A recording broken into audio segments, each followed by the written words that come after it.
Takže čaute, mám novinku, mám obraz na predaj, kto by mal záujem, je to na tzv. Drevenom plátne, je to drevený obraz a je to taký retro štýl, na taký štýl, čo mám rád ja, 80. roky, old school, Santa Cruz, staré videá, rúžové gripy, žlté trenky, takže tak, a je to inšpirované legendou Jay Adams. Dám do tohto videa aj fotku, čo som videl na Instagrame. Hovorím si, toto musím nejak zakomponovať do niečoho, tak som vymyslel toto.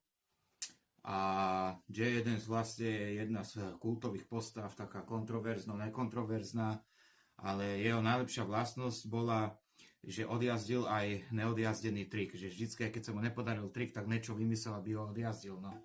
Teraz už je skate trošku bodovaný o niečom inom, napríklad Rišo Turi, ktorému fandím veľmi.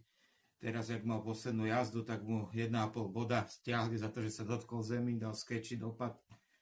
Takže toto je taký remind na to, že skateboarding je o zábave.